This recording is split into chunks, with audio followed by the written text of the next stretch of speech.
This is my best friend.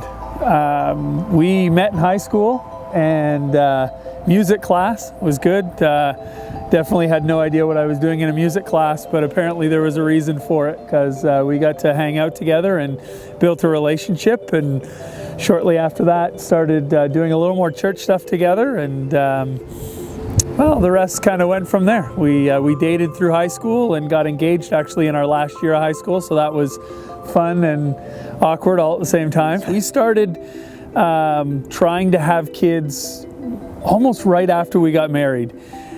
We were determined that we were going to make it happen, and so that was an interesting time in our lives, because you start living through disappointment. After we got married, we started going to Freedom House, became very much a part of the church.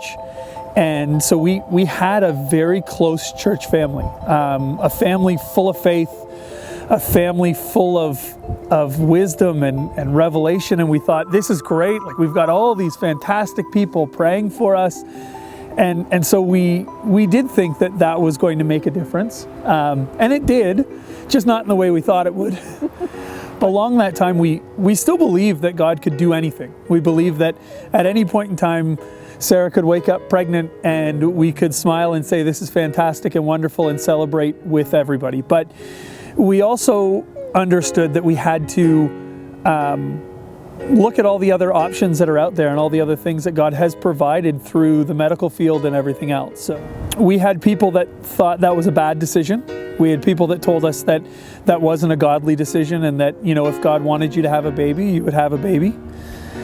So that part was a bit strange, but we just took the time to pray, and you know, we felt at peace with the decision to go and see a fertility specialist and chat with them. After we went to the doctors and met with the doctors, and they did a bunch of tests, they came back to us and said we fell in the 15% of people that have no reason. There's no explained cause, there's no, this is the diagnosis, so here's the solution. We had none of that.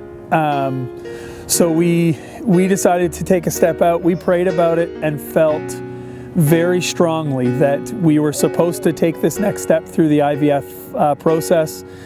We met with the doctors. They told us that, you know, really you're talking about 30% chances here, and you're spending, you know, $15,000 to $20,000, and we understood that, but we believed that this was the route we were supposed to go.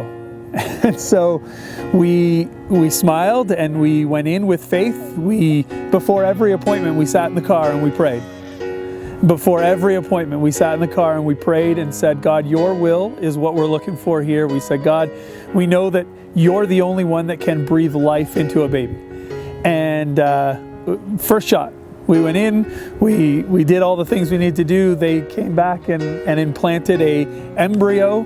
And it took first shot. And they warned us, they're like, don't get your hopes up. The first time is always the most difficult. And so they they gave us that warning, but we believe that God had different plans for us. And after almost 10 full years of trying and going down this route, first shot, first try, Isabel and Lila Grace are the sweetest, and I'm biased because they're mine, but they are the sweetest and most loving children I've ever met. They came at the perfect time. Being faithful to what God has for you is not an easy thing to do sometimes. Being full of faith is a great thing to say, and it's awesome when plans come the next day or the next week or, you know, the next month or the next year. And sometimes it's hard to hold on to faith for those little things or even for the big things, but you can for a small amount of time. It's easy. But to go through 10 years of heartache, to go through 10 years of disappointment, it really takes a toll on you. And if you don't have a loving God to fall back on, if you don't have a rooted and strong foundation with faith, I'm telling you, we would have given up.